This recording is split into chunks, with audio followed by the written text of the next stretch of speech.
Welcome to The Drop, a special edition of The Drop. The great Greg Wyshynski, Arda Ocal, we decided, you know what? It's the holiday season. We could have taken a break, but that's not our style. No. We wanted to give you some bonus content. And so here we are giving you a special edition of The Drop. Wish, what do we have in store?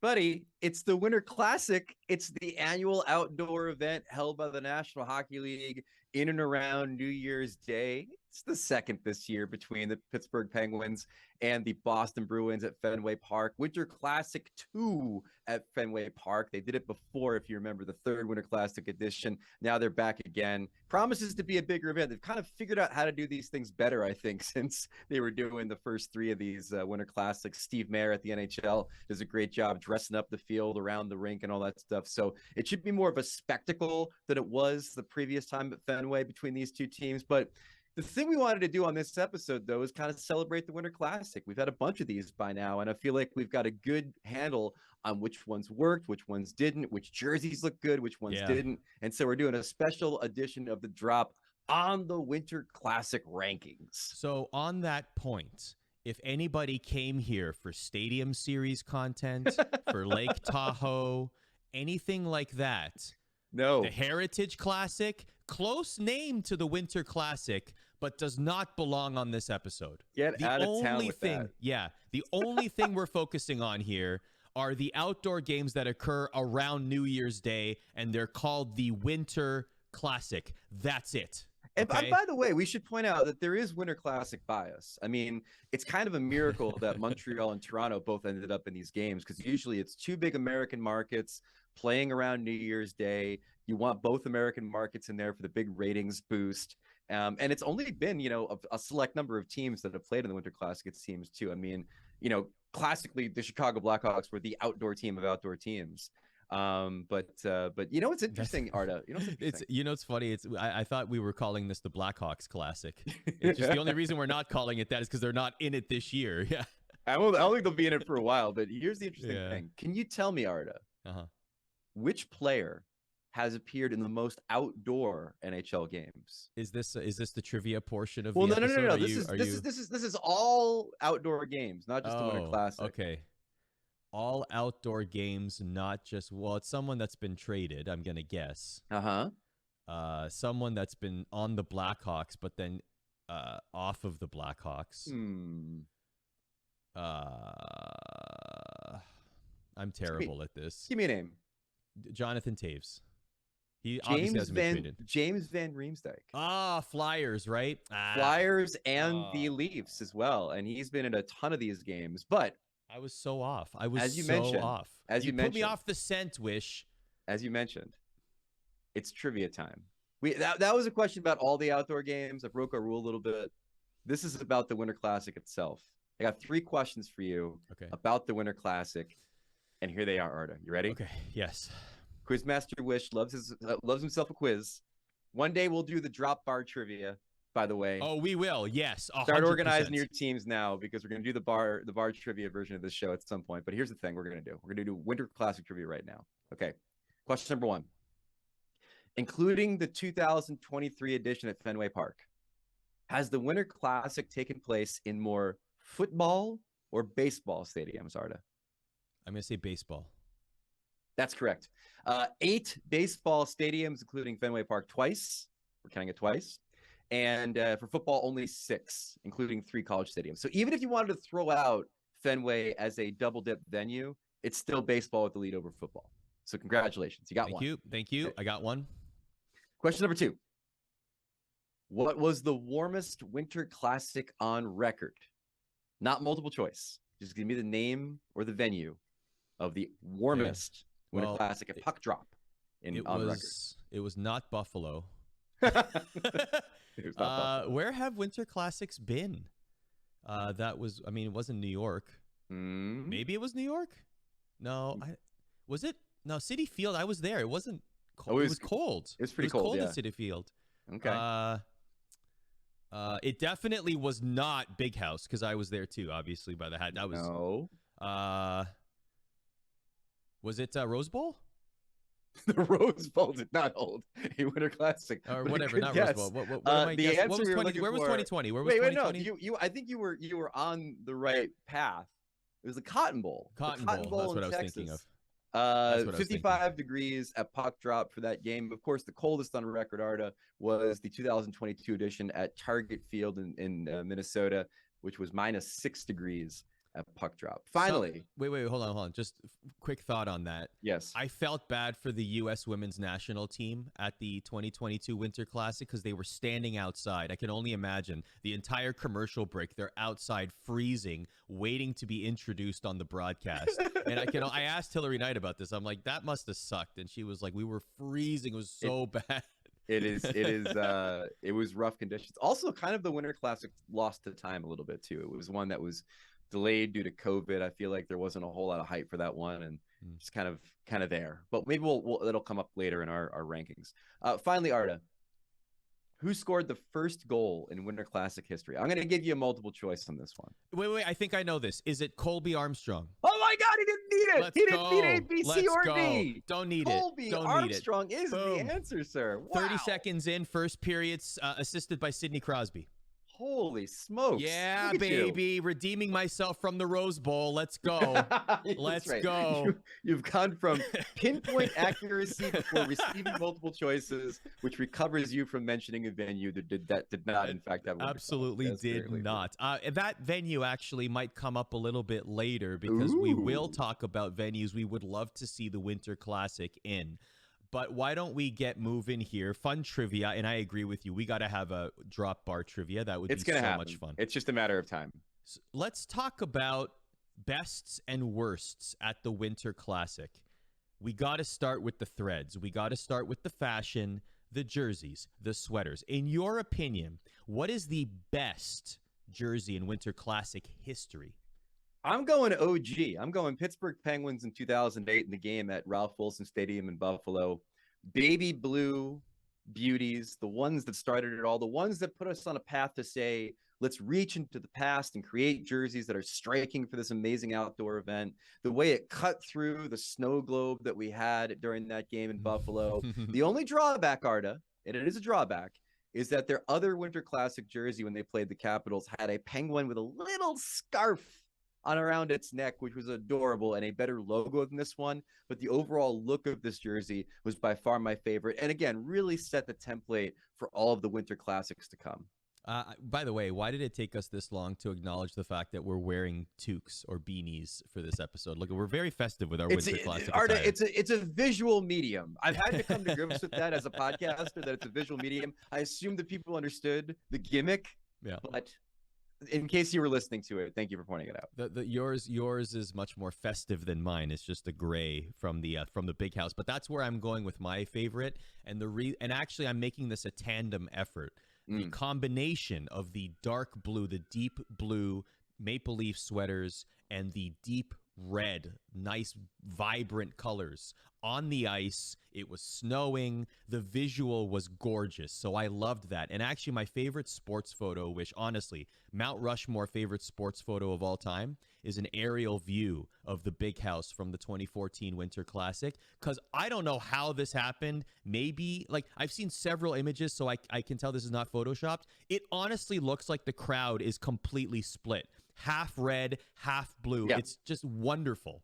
I can't believe that happened. Yeah, it was that collegiate feel. Yeah, and you're right. I mean, that's what I loved about the double color jerseys that we had in that game, was the way it cut through the snow, it cut through the misty little flakes that we had throughout the game, and it really did make the crowd feel like it was a split house that you might find in like a European soccer match or something. It was really, really cool. And I'll tell you that for my money, because I was mulling over this for my favorite jersey, I think the Detroit ones I like a little bit better than the Leafs ones. The Detroit ones, it's really hard to kind of like improve on perfection, and I think the Red Wings red jerseys might be my favorite NHL jersey of all time, just because they're so iconic. But the addition of the word Detroit above the logo, and just the look, the little cream colored accents on the jersey, really cool. It might be one of my favorites. It was very close to usurping the Penguins for my favorite of all time. Here's my segue. Those Detroit jerseys were incredible Detroit's current reverse retros literally copied the Chicago Blackhawks homework, which brings me to my least favorite Winter Classic jersey, the Blackhawks from 2019. Oh, yeah. Which I get it. Look, there's homage to history. I'm all for that. I love that. Not like you in a previous episode, the 1912 blah, blah, blahs. No. I like the blah, blah, blahs. Okay. I'm in on that. But those jerseys, just black and white, it just seemed bland. Yeah. So that's why I didn't like them. What about you? Their jerseys looked like an ignored page in a Winter Classic coloring book. You know what I mean? It's just like waiting for something. It's just the outline of what it should be. I mentioned the cream colored accents on the Detroit jerseys from the Big House game. I thought those were really cool, but cream should be an accent. It should not be the entire drink. And by that, I mean the New York Rangers 2012 cream colored monstrosities.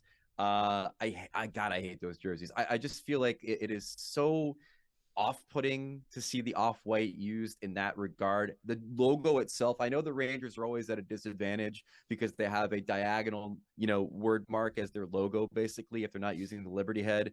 Their choice to use what looks like essentially a Carvel ice cream logo on the front of these cream jerseys. Too much dairy for me. I'm out. I did not like those Rangers jerseys, even if the game had its virtues. So those are my least favorite Winter Classic jerseys. What I do want, Wish, honestly, is a return of the 70s, early 80s logo jersey, like that one. Not a remake like the one you're describing. I agree with you on the cream color, but the ones from the 70s where it was just the logo on a jersey, make that the third jersey for a year. I would love it. Sure. Why not? Anyway, the best venue in Winter Classic history. Yeah, I'm going to go the Cotton Bowl, man. I know there's a lot of choices that you could have that have much better weather, more wintry weather than the Winter Classic, but we got to come to grips, folks. The earth is changing. We might not always get -6 degrees anymore at these games. So we got to take the venues as the reason we do them. And look, the Big House is awesome. Fenway, Wrigley, iconic places. Cotton Bowl's iconic in its own right too. And the thing I loved about this game is the thing I want out of most of my NHL outdoor games, which is to keep it weird.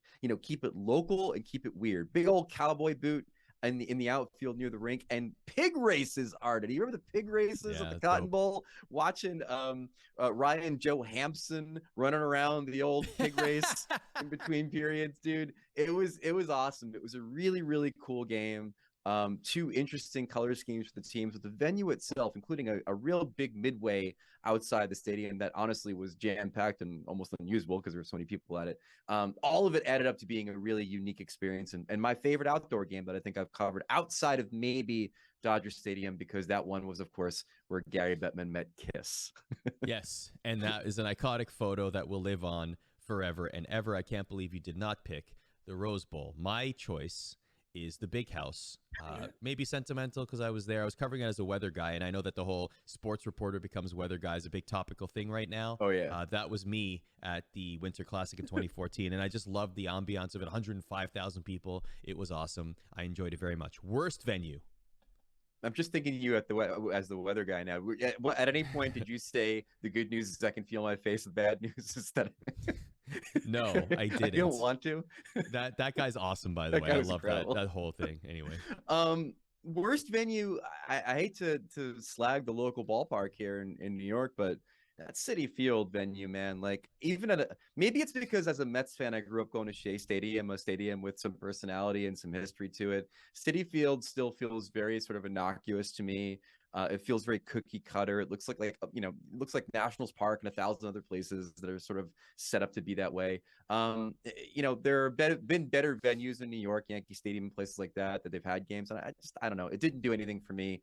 Maybe it was the matchup too. The Rangers and Sabres don't really have any history outside of like, what's the real New York beef? Who cares? Citi Field was a dud for me, and it was a bummer because it was like the 10th anniversary of the Winter Classic too. Spoken like a true Devils fan who's mere miles away from MSG and not in the same state. I actually, for similar reasons, I love the fact that Buffalo got a Winter Classic. I love the fact that I love the fans. I love the ambiance. I think it's terrific. But Ralph Wilson Stadium is not gorgeous, I guess. No. I mean, with all due respect to Buffalo Bills fans and sports fans in Buffalo, there have been much more picturesque Winter Classic venues. But that's not going to stop me from watching a future game in Buffalo. It's just the building structurally is not like the most visually appealing thing. So that's Yeah, why I picked and that. it's kind of like, like, have you ever gone back to watch the first WrestleMania where Hogan and Mr. T teamed against Roddy Piper and Cowboy Bob Orton? Like, it's not good. Like, it's not a very good event. They made it bigger and better and put it in stadiums and figured it out eventually, the spectacle of it all. And I kind of feel that's that way about the Ralph Wilson Stadium as a venue. They had to start someplace, and they started there. They lucked out with the weather, but as a venue, they hadn't really figured out. I mean, they went from Ralph Wilson Stadium to Wrigley Field. Like, at some point, they said, "Oh, wait, we could do this in a totally different way," and they figured it out. But that first one, it's special for different reasons, but not necessarily because of an iconic venue. Yeah. Top 3. Let's give our rankings here. I'll quickly go through mine. Michigan Stadium is my number 1. Maybe a little bit of sentimental value. I just love the iconic sports photo. It was a fun game. It went to extra time. And it was just gorgeous. And also it was a weather event too. Like, the play stopped every 2-3 minutes to shovel the snow. Like, that's just something that you would never get in a normal NHL game. So a lot of cool things happened at the big house. Can I interrupt? You used extra time there. You still got World Cup on your mind. You can start calling keepers. More time was needed. Did they go to penalties, Arda? Well, listen, okay. World Cup is great, but yes, fine. All right, call me out. Why don't you? I will say that it was a great game. It was. Michigan Stadium in 2014. 2008, Crosby, shootout winner. Lots of fun. That's my number 2. Also set the tone, obviously. 2009, maybe this is a little bit of a under the radar pick. We haven't had too many high scoring Winter Classics. This one was a 6-4 final, and it was just fun to see goals being scored at Wrigley Field. So that's why it's my number 3. What's your top 3? I did not cover the Wrigley game. And I remember that distinctly because I remember waking up midway through the first period, completely hungover after hanging out with my friends the night before. And the only thing I remember about that game was Pierre Maguire ranting on the air on NBC, going, "Doc and Eddie, there's wind-assisted goals. We got wind-assisted goals, Doc and Eddie." That's all I remember about that game. Wind-assisted goals in Wrigley Field. The 2 of yours are on my list, actually. I've got the Ralph Wilson game at 3. You never forget your first time. The fact that there was a little bit of danger and chaos. I mean, you don't like danger inherently because it means the players are in danger, but it was more like the danger of, can they finish this game? People forget they had to stop the game like every 10 minutes for like a Zamboni, just to make sure that the ice was playable, the snow falling. They didn't really know how to do it yet. So you were the future of these outdoor games in some ways was hinging on whether or not they could pull off this game in Buffalo. And then they did. And all people remember are the Crosby moment and the celebration and the snow and the jerseys. And it all worked out in the end. And so that makes it very important to me. So that's number 3 on my list. And that game went to extra time. Yeah, it did. That's right. Number 1 on my list is like number 1 on your list. I mean, this is it. I mean, this is Michigan Stadium. I don't think will ever be topped as far as just like the aesthetics, the colors, the fans, the chasing history for the largest attendance, the people offering me Fireball in the parking lot as I walked around and reported on some stories. All of it was great. I loved it all, and a great game to boot. Wasn't that also the game where John Michael Lyles got traded before the Winter Classic and found out like right before the game that he wasn't going to be in there for the Leafs or something like that? I remember that happening too. Yeah, it was awesome. I really loved that event, and it was a special one. I'm not sure they'll ever be able to top it. The one that's different from me and you though was the Cotton Bowl. I put that number 2. I just found that to be out, and again, like, didn't live up to the winter of it all, but from a gameplay perspective, a kitchenist perspective, fun, linking it with the locality of it all, really fun time. And again, like, it was also coming at it from a disadvantage because some of these places have been blessed with like good rivalry matchups, and some of them haven't. And Nashville and Dallas is a pretty good divisional rivalry, I suppose, but not necessarily like Penguins Flyers, or Capitals Penguins. So to have had that game be as raucous as it was, including Arda, the infamous Corey Perry walk of shame in that game too. Let's not forget early about that. in the game, right? That's right. For injuring Ryan Ellis, it had a lot going for it, and I feel like I feel bad because if anyone's tracked the audience for the Winter Classic, they know, much like a lot of other things on television, it's kind of lost its audience over time, its impact, its reach. I feel like that game happened at a time when maybe the Winter Classic isn't where it used to be. And I feel like if it was maybe 5 or 6 years earlier, it would be upheld as being one of the best outdoor events the NHL's ever had. So those are the best. What about the worst? The worst. Um, I'm gonna go 2016 Gillette Stadium. Very close to Citi Field for being the least iconic place, and I know that people that are Patriots fans love Foxborough for the memories it's provided during the Brady years, and maybe as a New York Jets fan, I just don't see it the same way. But remember what happened in this game, Arda? Montreal skated into Boston and smoked the Bruins. It wasn't a very competitive game at all. And then, of course, the other part of that event that we always have to keep in mind was it was held, and marred by the injury to Dena Lang in the women's Winter Classic that happened the day before the NHL version. It was an unremarkable venue, an unremarkable game, in unremarkable weather, and the whole thing kind of doesn't set well in the memory of being one of the better Winter Classics. Yeah, that's very well said about Dena Lang as well. We should always, that was a very unfortunate moment in that on that weekend in 2016. For me, the worst Winter Classic was 2011 for multiple reasons. You mentioned rivalry games. This one was primed to be a great Winter Classic. Yeah. Pittsburgh versus Washington, Sid versus Ovi. We got a 24/7 series leading up to it. Got our blood pumping. We're hyped for it. We're ready for it. And then we get there, and neither of them get on the score sheet. Sidney Crosby takes a headshot. It was just like the Dave Steckel hit. The Dave Steckel hit, living in infamy. Did he mean it? What was it? Oh my God! Yeah, that was a whole thing. For those who might have come to hockey after that game, the injury to Sidney Crosby in that game is by far like it's like, rewind the tape and break it down frame by frame. Like what happened on that play took over hockey, I think, for the next few weeks. Absolutely. Yeah. And honestly, the rest of the game was unremarkable as well. So just a lot of bad or unfortunate things happening at the game itself with such an incredible lead in. So yeah, no, and your point's taken, man. Like if you took the execution and hype of 24/7 on HBO for that game, and then you watched the game, it must have felt like being a Game of Thrones fan and hating the finale. Like everything leading up to it was perfection, and then you get to the end, you're just like, that's it. That's kind of how that Winter Classic felt, I think. I'm sure a lot of people would have preferred the Sopranos ending, where the game just ended midway. just stop it in the middle of the second period and just let it go. Dave Steckel walked in a members only jacket, and the rest is history. And that's it. Yeah. Finally, this is always a fun topic of conversation as we wind things down here on a special edition of The Drop. Whenever we have outdoor games, whether it's Winter Classic or Stadium Series or whatever it is, the topic of conversation always comes up. Where would you love to see a future outdoor game? The possibilities, there are many, Wish, but if you were to pick one that hasn't happened yet, where would you go with, let's just call it an NHL outdoor game? Where would you go? So my first thought was one of the new cities, either Vegas or Seattle.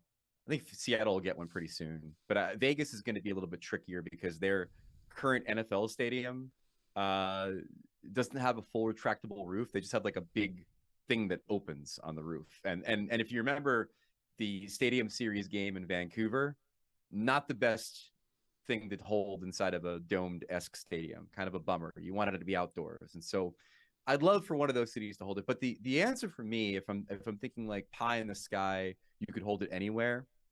Mm-hmm. How about Estadio Azteca in Mexico City? 87,000 fan capacity for hockey there in theory.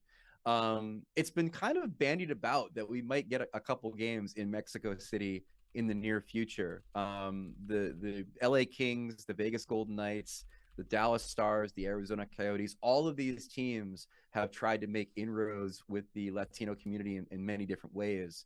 And so I would love to see maybe a doubleheader. Maybe you do it Lake Tahoe style, of have the Kings and the Knights play, the Coyotes and the Stars play, and do them all in a giant stadium in Mexico City. I love that idea. Yeah, that's a very good point. For me, since this is an imaginary exercise, I'm going to go with the impossible. Let's have a game at the Coliseum in Rome.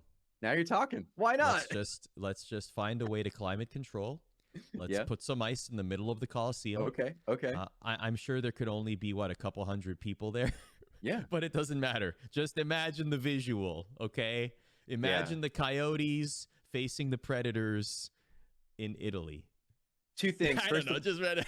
First of all, you'd probably have to hand out seat cushions because those seats are probably not necessarily contoured for the modern buttocks. Does Bettman and Daly get to sit where like Joaquin Phoenix sat during Gladiator? Absolutely. All right. Absolutely. And do the thumbs up, thumbs down on penalties maybe during the game. And then obviously also, Arda, the losing team is mauled by lions after of the course. game. Yeah. Just straight up like, see you later, career is over. Really goodbye. Make it worth their while. Like winning team, they don't have to pay escrow. Losing team, mauled by lions at the end of the game.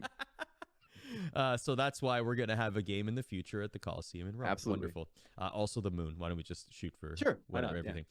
So that does it for us. Enjoy the Winter Classic. As Wish mentioned, Fenway Park, Penguins and Bruins should be a great time. And we've had a great year here on The Drop. This is season 2. We've had a lot of wonderful people working on the show. On this YouTube show specifically, 2 people to thank, Jeremy Fitch and Haley Otten, who have worked tirelessly to ensure that we get this show up on the YouTube channel every single week so that all of you can enjoy. So we just want to take a second to thank both of them for their great efforts throughout the year, because we are not the easiest people to work with. No, and shout out to our TV friends too when we do the streaming show on ESPN Plus, Kenny and all those folks that make that show possible too. It's been an amazing year to get something like this off the ground, and we appreciate everyone who's checked it out, either when we were in the studio in Bristol or here on YouTube.